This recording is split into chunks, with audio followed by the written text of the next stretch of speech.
Hey, welcome, all my right thinkers. Thanks for tuning in to check out your boy, P Funk, thinking right out here in the lab where I do what I do. And man, oh man, oh man, I just talked to my advisors, my critics. They said, don't talk so fast, stop watching the clock, give your lesson, don't worry about the time. I appreciate it. I got a question, I had a comment. The lesson was too damn short. We won't have a problem no more. I got a nice lesson for you today, and yeah, it's extensive, but very informative. Let's go. Rightism, 25 rules to live by. Storytelling, story with a message. The message of the story for life. I give life lessons. I'm giving you book lessons because it's all pertaining to life, so it's still life lessons. Let's go. You tuning in? The number looking good, so I'm gonna do what I do for you. Let's rock. Right Thinker's mission, and that's what I'm on, is to enlighten, inspire, educate, and motivate you, the individual, to a higher spiritual level of enlightenment with knowledge of self and information that you can use to help you know yourself. Right Thinker's way of life, and that's what it is, through mental and spiritual discipline daily, will help and guide you to obtain your goal of spiritual enlightenment, aka know thyself. My mission is that all right thinkers know thyself. My goal is to do that by instructing you and have you learn, follow the rules, and you do just that. Know thyself, become spiritually enlightened, become your best self. And enjoy it while you're doing it. It should be fun. This shouldn't be painstaking. It's like going to the dentist. No, no, this should be something that you can enjoy. Let's go. I try to make it that way. Know thyself with the question. Rhetorical. But if you don't know, stay tuned. I can help you with that. That's what I do for you. A person who knows not and knows not that they know not is foolish. Disregard them. A person who knows not and knows that they know not is simple. You teach them. That's why I do what I do to enlighten you. I appreciate you too. Stay tuned. I got you. A person who knows not and believes and think that they know dangers, avoid them. I do. A person who knows but knows not that they know is asleep spiritual. I can wake them up. I'm spiritual alarm clock here to wake you up with what? Knowledge of self. That'll get you up. Let's go. A person who knows and knows that they know is wise. Follow them. All these persons reside in you. I think know thyself. And to my yacht, be true. You know I'm in the book. I don't wore the book out. This is just the cover of the book. But this one I'm reading out of. But I just recognized something on the back. And the lesson I'm about to introduce you to, the title is The Main Spiritual Tradition, Schools of Religious Philosophies of what? The Netarianism related to the principal God and goddesses. So the question is, how many gods and goddesses are there? I'll answer that a lot. But before we get started, the back of the cover, I just have to read this. I'm going to go over this because this is part of my lesson, and this is going to take us right into the lesson. So let's go. This book is about the mysteries of Neteru, the god and goddesses of ancient Egyptian Kemet. Neteru means what? God and goddesses. But the Netarian teachings of the Neteru represents more than just the usual limited modern day concepts of what? Divinities, aka gods or spirits. The Neteru of Kemet are also what? Metaphors, cosmic principles, and vehicles for the Enlightenment teachings of Shita Netta, or right thinking philosophy, of ancient Egyptian African religions. Actually, they are, watch this, the elements for what? One of the most advanced systems of what? Spirituality ever conceived in human history. Understanding what the concept of Neteru, it provides a firm and basis for what? Spiritual evolution. And it's the pathway for what? A viable culture to have peace on earth and a healthy human society. So it ain't just for one, it's for all. Mayat teaches all to live in harmony as a society, not just as an individual. That's what I'm trying to get the message out so we can all learn to understand and be our best selves. Moving on, let me wrap this up. Why is it important to have gods and goddesses in our lives? Question. In order for your spiritual evolution to be possible, once a human being has what? Accepted that there is existence after death. If you believe death is the final, then that's good for you. If you philosophically and spiritually enlightened, you'll know otherwise. Watch. And there is a what? Transcendental being who what? Exists beyond time and space. Knowledge, human beings need what? A connection to that which what transcends the ordinary experience of human life in time and space. And it means to what? Understand the transcendental reality beyond the mundane reality of life. Therefore, the sage, I ain't got my hat on, the sages of ancient times devised a system of symbols, signs and symbols, and metaphors that what? That will allow the mind to receive the wisdom of the higher consciousness, aka God. The idea that I keep trying to tell you, my message from God, not to tell them about me, not to continue preaching on how good, nah, teach them how to get to me. So he want earnest followers, he want true, sincere believers. So teach them how to become that. That's what right thing philosophy is all about. Now let me lead you a quick section out of this. The divinity beyond names. We're talking God today. You know me, it's all about God. We're going to talk about the classes of goddesses, the classes of divinity, and I'm going to run them down to each one of you and explain it to you as we go. It's about to get good. Let's go. The divinity beyond names. In Netarian philosophy, the name is an extremely important aspect of being. Naming something, anything, imbues it with what? Certain reality and existence that it does not have what? Without the name.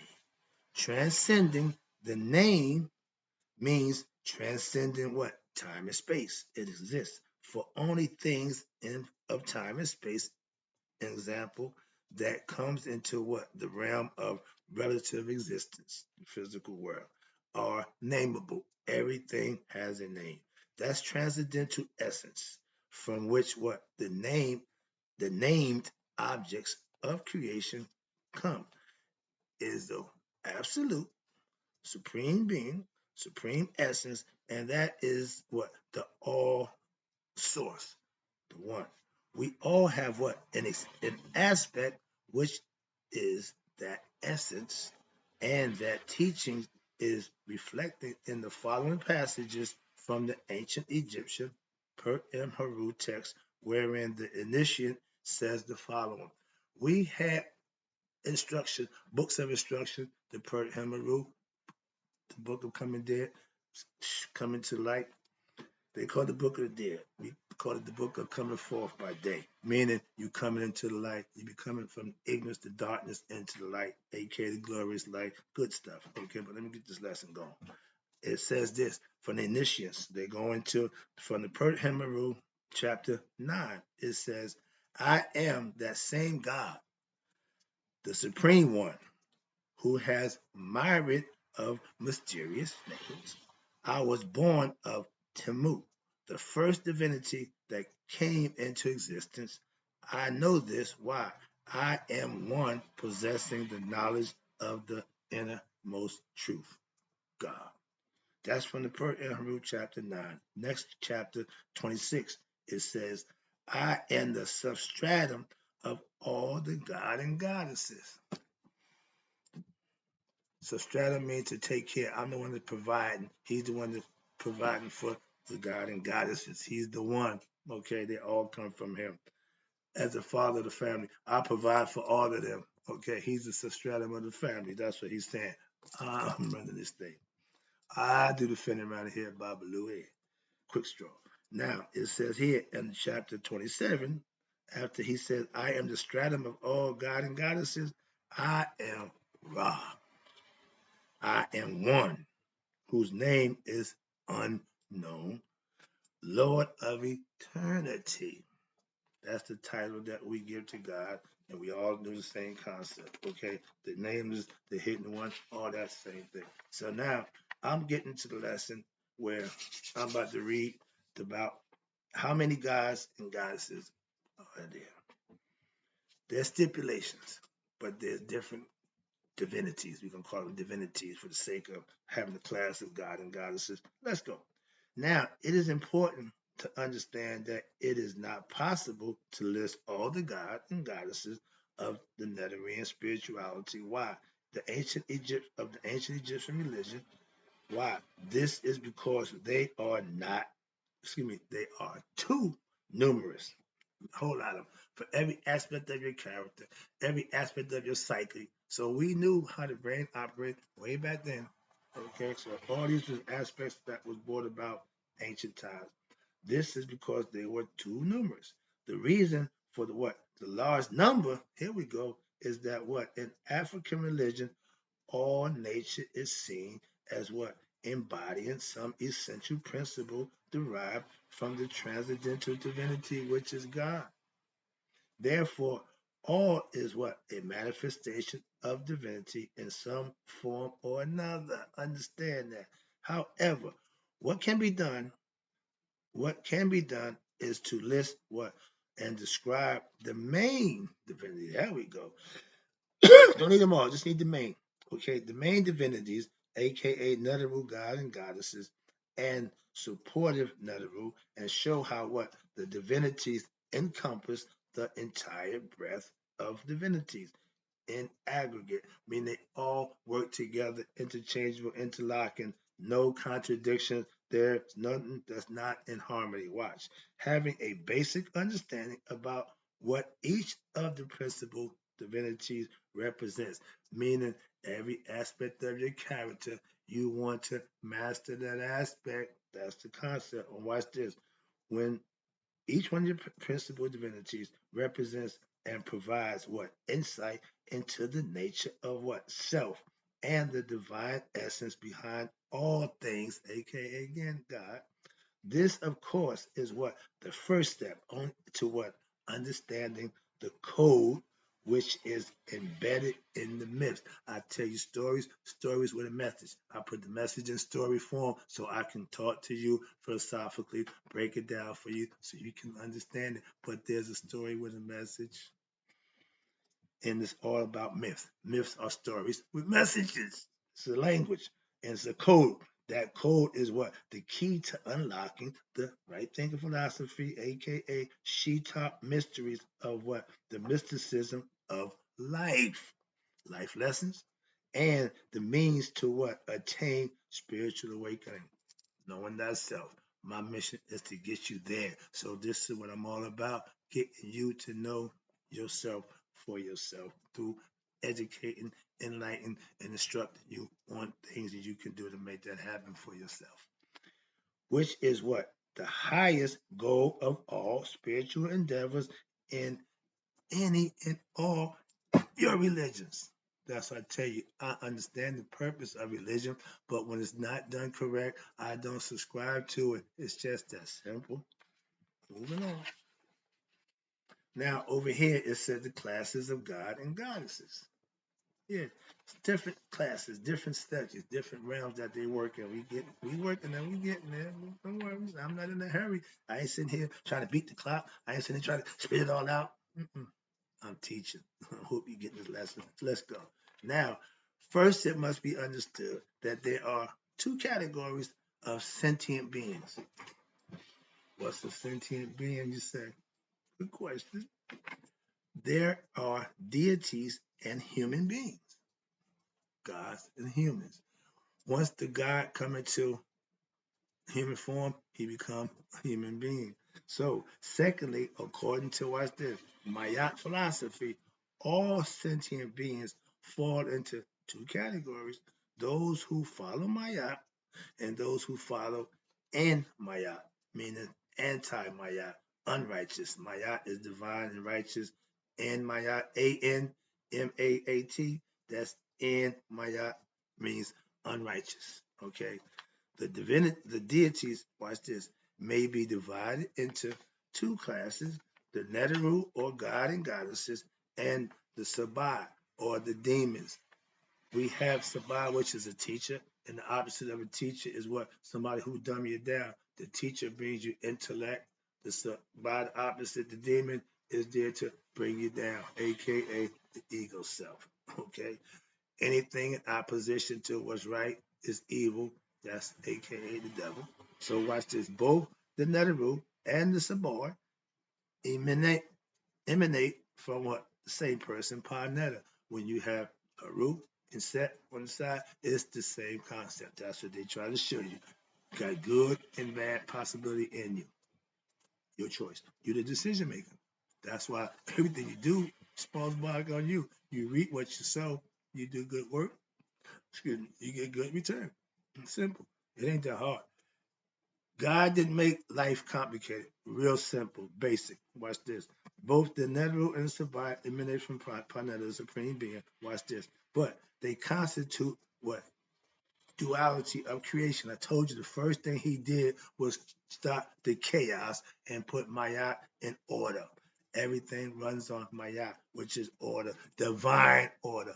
Everything that's righteous and divine is what Maya represents. That's why you live according with Maya. Your heart is pure. You're a good person. You pass the test of the feather Maya because of those things and qualities that you learn and acquire and practice. You live Maya principles. That's what it's all about. Watch this. Now, that constitutes duality of creation. Now, just there are human beings, just that there are human beings who follow Maya, and you got others who follow in Maya. So there are some divinities that what follow Maya, and others who follow un-Maya, which is set. The Neteru lead to what? Freedom and spiritual expansion. What is good and true? Knowledge of self, the best knowledge you can have. But the subordinate leads to what? Worldliness, your ego, what is based on dull and painful and frustrating bondage of the world of time and space, meaning you stuck on stupid in this world. There's something better, okay? Greater in us that's in the world. Why? It's a spiritual thing, and it's inside us. The world is illusionary. That's why. You got the God and goddess. I'm gonna run through this right quick. Neteru, God and goddess, male and female, meaning more than one. Neter, one, androgynous being, meaning male and female. Then you got the demons, the Sabbat, the demon enemy of who? Ra. And the picture of the hieroglyph for the demon is the man putting a hatchet to his head. Okay, he's sitting there, destructive, self-destruction. Okay, putting the hatchet to his head. Okay, it's funny. But that's what the bad people, that's how they doing bad stuff. You see it right here, right there? That's what they do. Okay, so I'm gonna run through this right quick to get to the other part, but I wanted to show you that part about the difference between good and evil. They're always going to go synonymous, like the yin and yang. They don't separate. You need both. Hold on one second. Hey, sorry about that. Getting back to this lesson, sorry. Yeah, we're talking about God and goddesses and the demons. You have the same name for the demon as you have for the teacher. Seba, Seba, demon, enemy of Ra. Teaching, Seba, Sba or Seba, it means teacher, enlightener. Okay. Then you got Sabah, Sbaa or Sebaa. It means teachers teach. You bring up, you educate, you train, you instruct. On that. On the other side, you got the Neteru. Watch this. Notice that the term for demon are phonetically synonymous with the term for teacher. They're the same thing. But only when you see the hieroglyph You see the one with the axis head, you know which is which. All right. So that's the concept. One commission pun relating to what? Two opposites. One enlightens and the other darkens. One sharpens, one dulls. Okay. The Neteru are teachers. Watch this. Teachers, leaders to what? Righteous. The priests and priestess are their intermediaries in the world.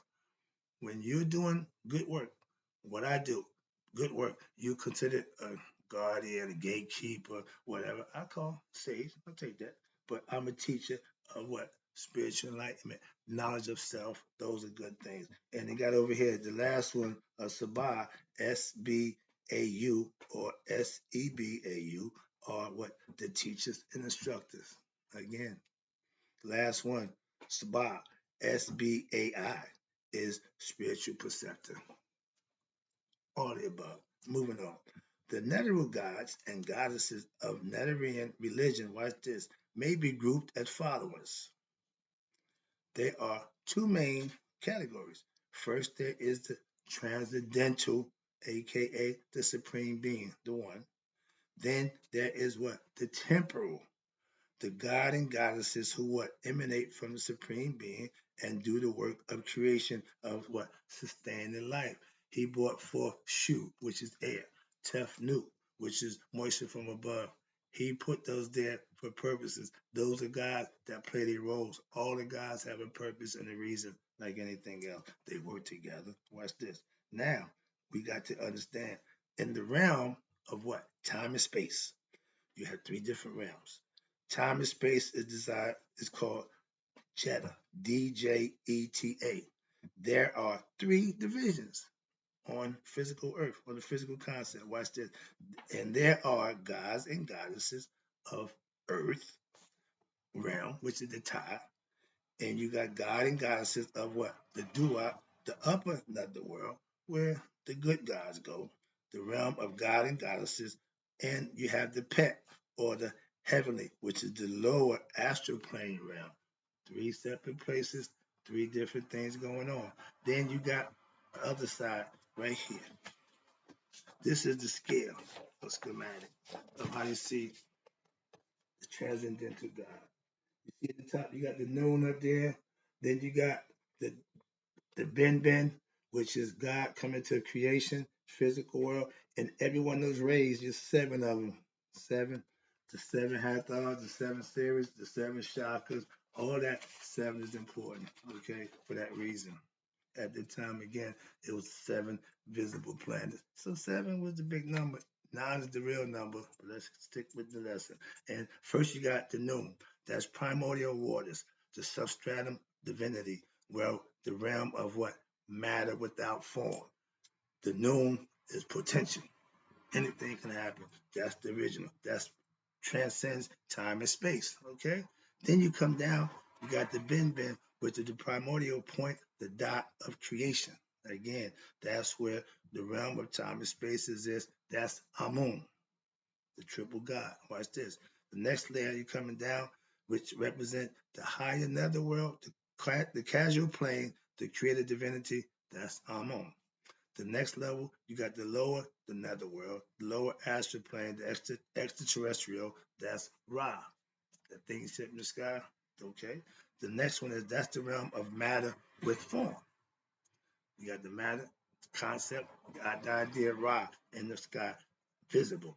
The last one is you got the earth, terrestrial, okay? Divinity. That's Ptah, the self-created one. Uttered himself into creation. That's what he represents. Now we're going to get into the transcendental divinities, starting with that one. We're going to start with the transcendental divinity, the substrantal divinity, the creative divinity. Then you got the netherworld, astral plane, extraterrestrial, earthly, terrestrial divinity. You got the holistic crossover divinity. You got the natural divinity, natural divinity, local, worldly divinities, anthropomorphic iconographs. You got the zoomorphic iconograph, and last but not least, the composite iconograph. I'm gonna break each one of them down for you. Let's start with the transcendental. It's gonna be a minute.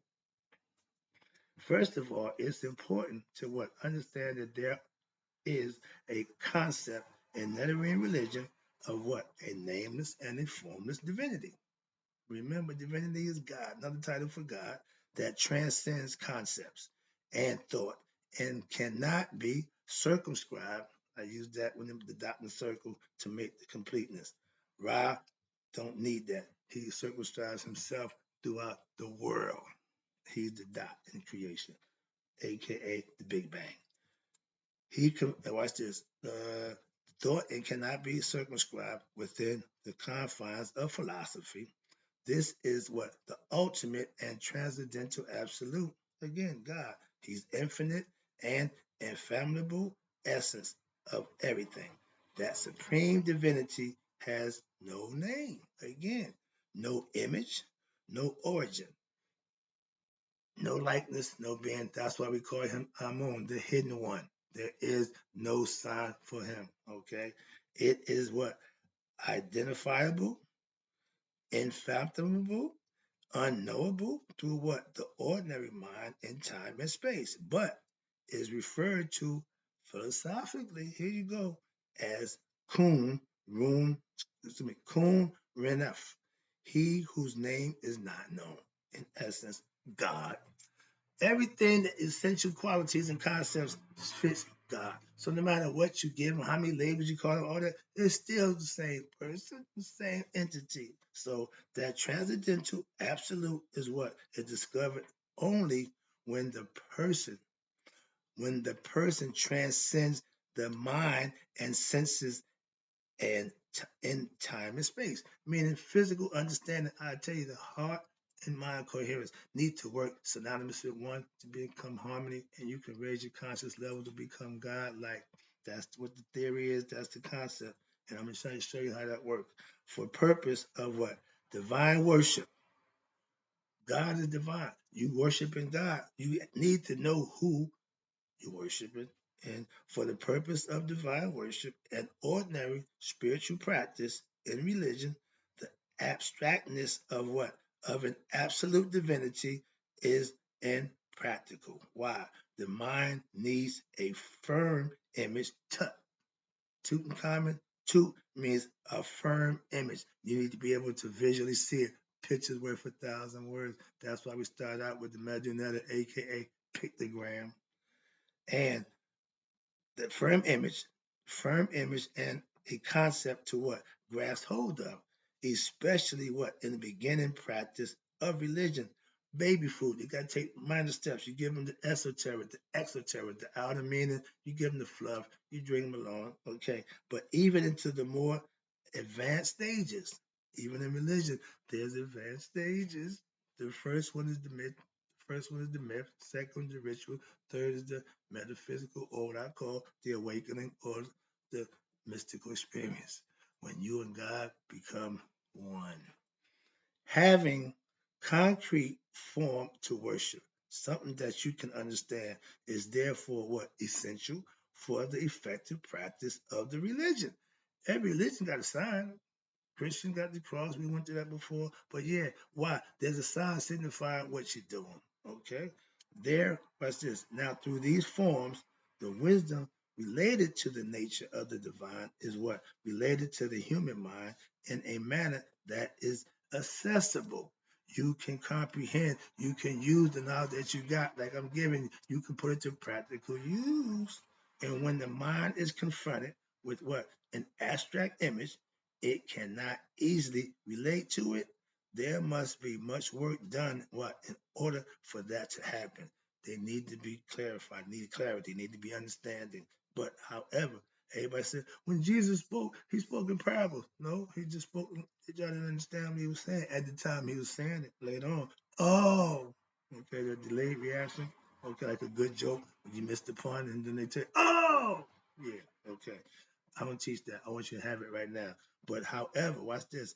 When the mind is confronted with images that are making use of the concepts and the images that the mind is already familiar with, it is able to what? More easily comprehend the meaning of the teachings. This is why we gave you the animal for to understand that the ego. the falcon. You understand his qualities that he had, so you relate to that easily. That's the concept. Now, in you more easily comprehend the meaning of the teachings. A relationship needs what? To be established, and for the purpose, the sages have used basic human communications, what? And rash, relational modalities, meaning concepts and views and allegories or myths, in order to what? To convey the teachings of spirituality. I use my life experiences to make my points about the things I'm teaching. What? I have them. That's my experience. That's my wisdom. That's what I got to teach from. This is the purpose of what? The Neteru. In this source, in this sense, all your divinities besides the transcendental absolute are only what? Manifestations in time and space, imagery for the benefit of what? Spiritual practice only. Therefore, there are relative realities. The task of every aspirant right thinker is what? To discover the transcendental absolute reality of the God. Meaning, I want you to know God for yourself. This is what bestows the sought after illumination that you reach nihas, that state of great awakening, aka knowing ourselves. And the great awakening, what?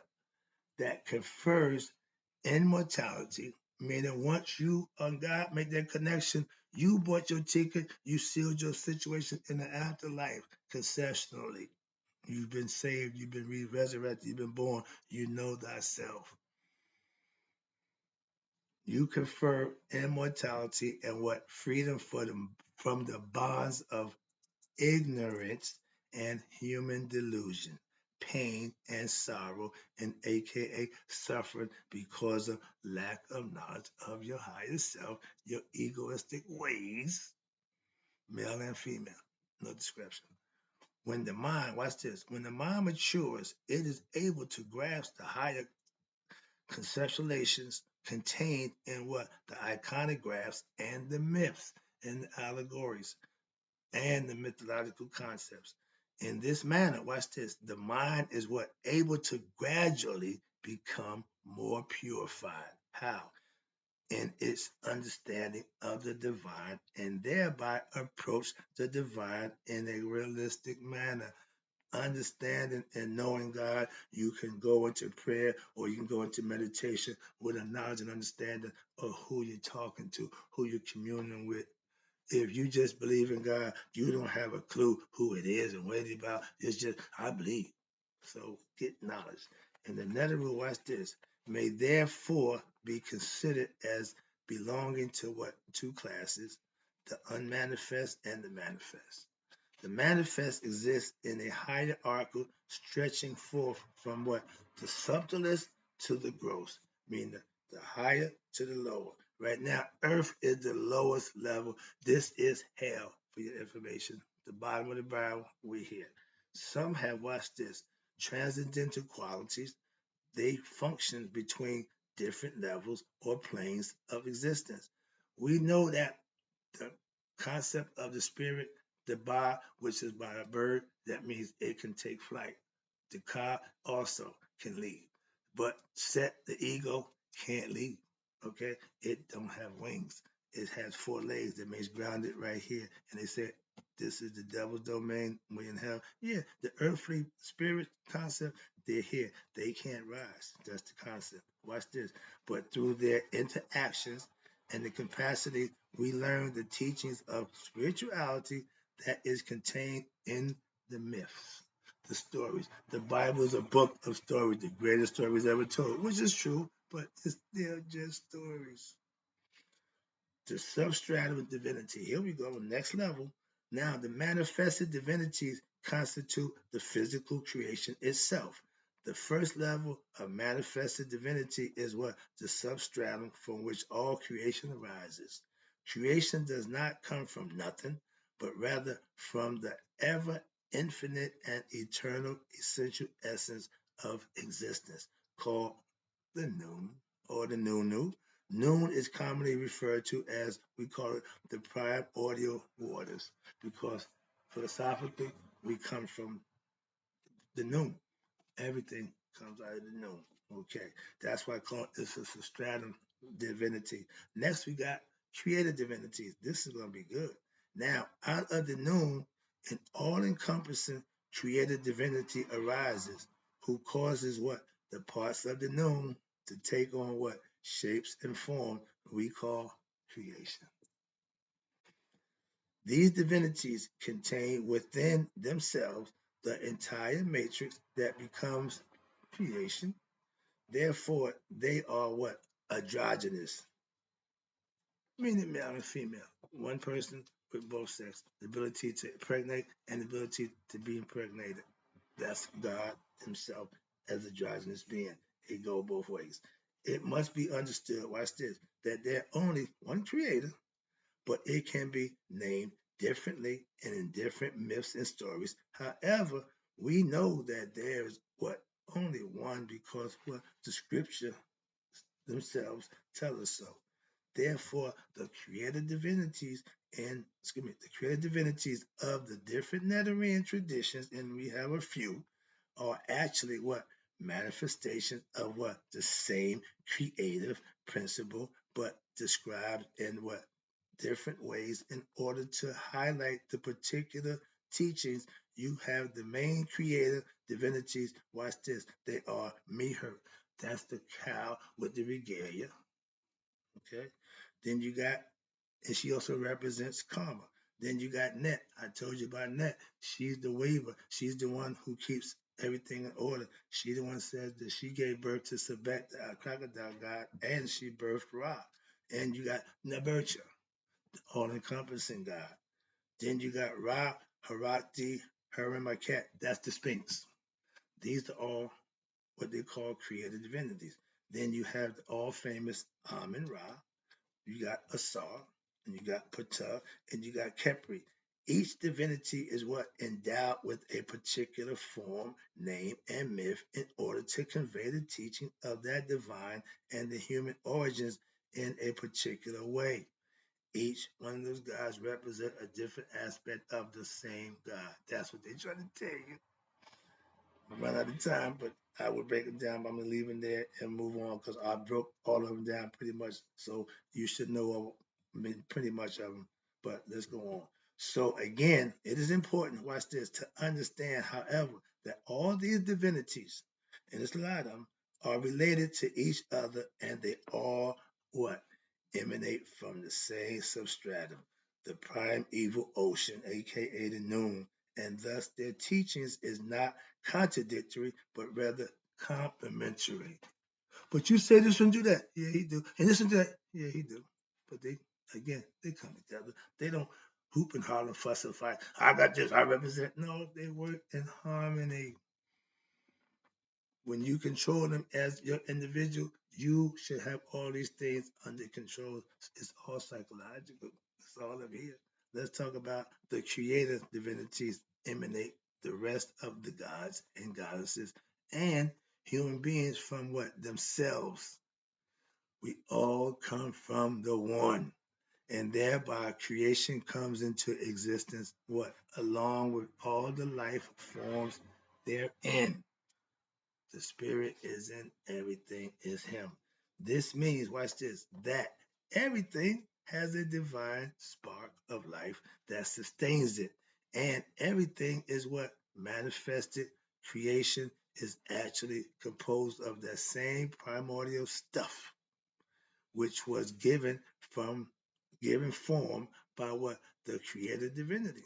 Beginning, back in the start. The creative work occurs in what? In the deeper recesses of the netherworld plane or the causal plane, not in the physical world. The physical world, we use the five senses: smelling, seeing, hearing, touching, and tasting. The sixth is the thought, the eyebrow. But thinking and right thinking is a prerequisite for getting to the next level. Let's go. Speaking of the next level, let's do the netherworld, the astral plane, the extraterrestrial, and earthly terrestrial divinities. What the what? Yeah, let's talk about it. Another level of the netherworld are those that function within the earth and the nether planes. The netherworld or astral plane is the plane of existence that is subtler than earth. The physical plane is the subtler place, it's spiritual. The netherworld is where most of the gods and goddesses reside, and there is a lower and a higher netherworld. You got the pet, then you got the doo-wop. Okay? Talk about it later, but that's the concept. And they have what?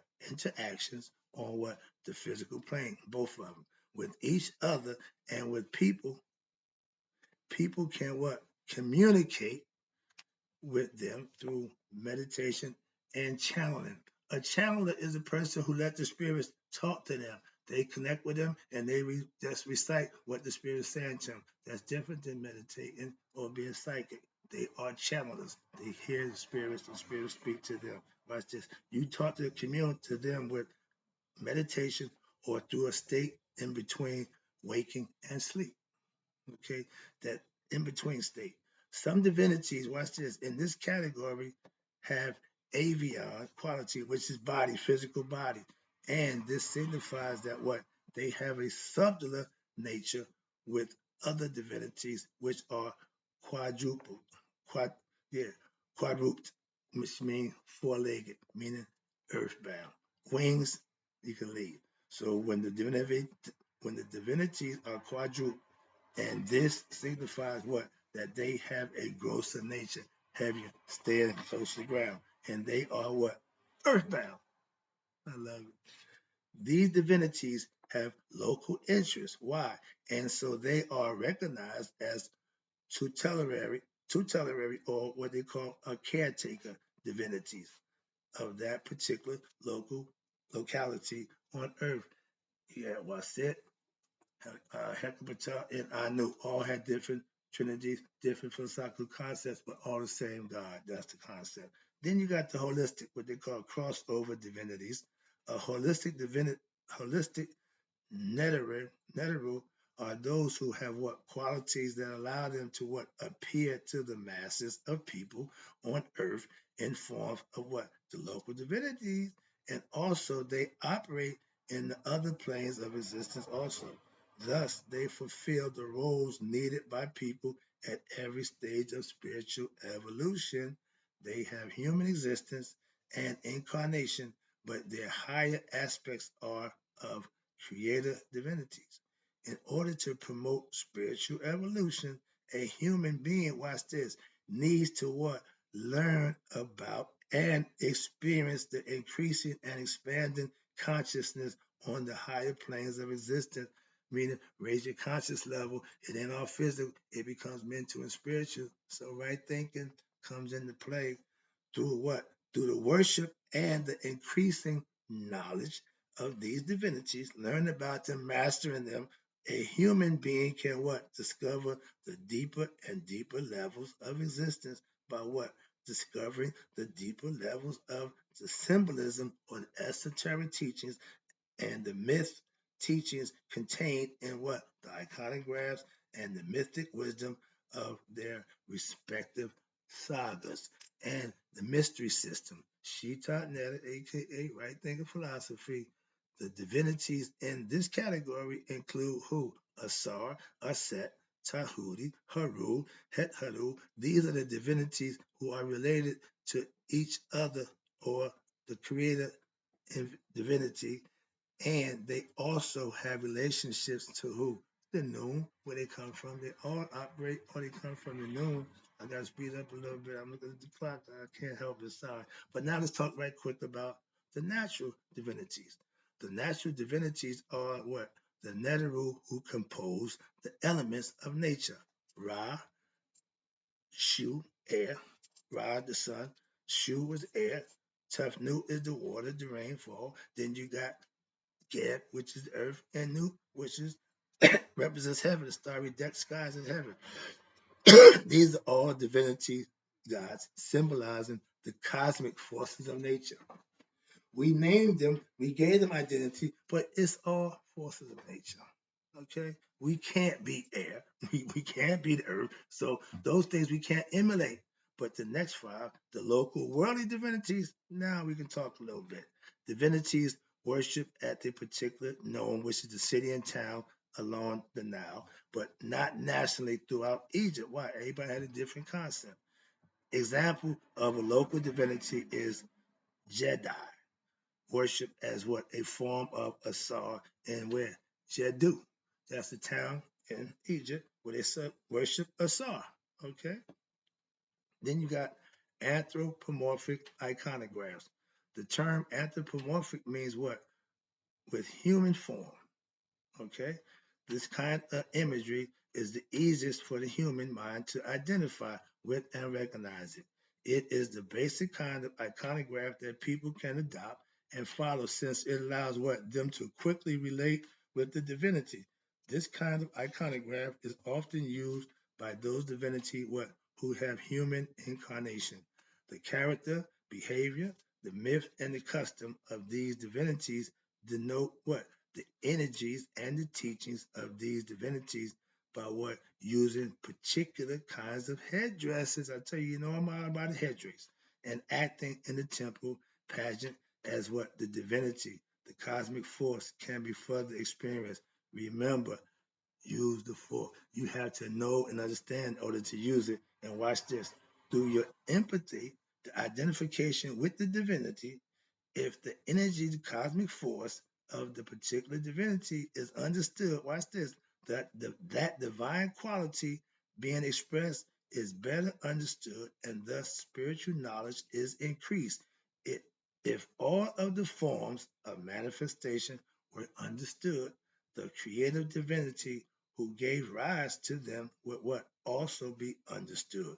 And this would lead to spiritual awakening of the highest order, aka knowing thyself.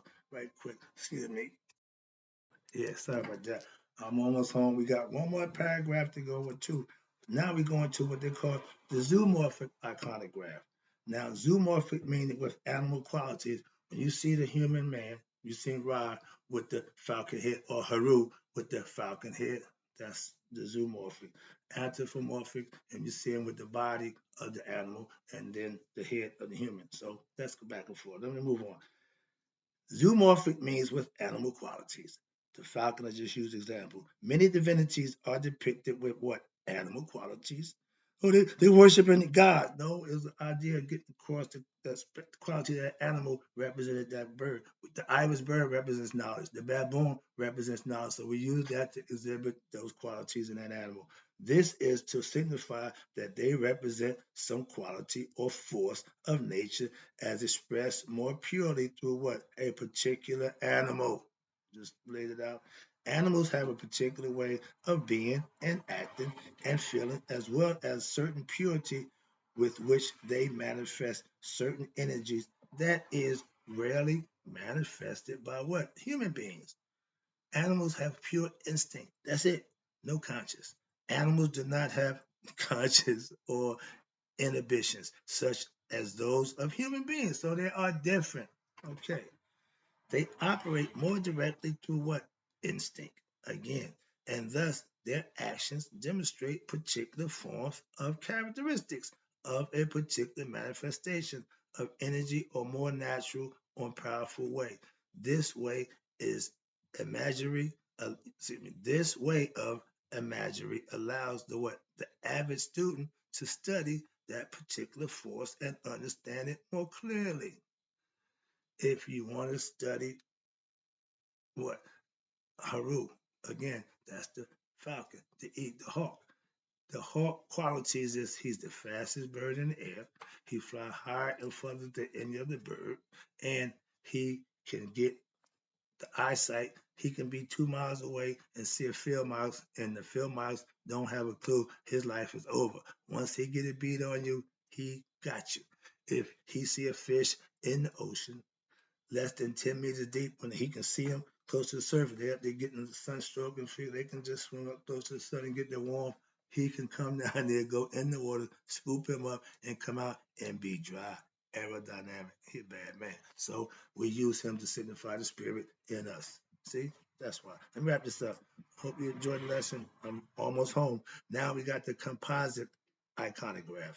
Various divinities use the what? The composite form of iconograph. This increases what? Their flexibility and also allows the divinity to take on diverse characteristics to suit particular situations or manifestations in different planes of existence. For example, the god Asar manifests as what? An anthropomorphic male divinity in the physical plane as king of Egypt. You see him in the mummified form. Now, after he dies, after his death, he becomes what? The hawk-headed man and operates as king where? In the netherworld. Remember, he need wings, okay? Mummified in the physical body does nothing. So when he dies, he gets his wings. That's what the angel concept comes from, okay? The avian quality, the physical body, watch this, relates him to what? Ra and who? Haru, as well as the capacity to what? Fly to the heavens. I love this.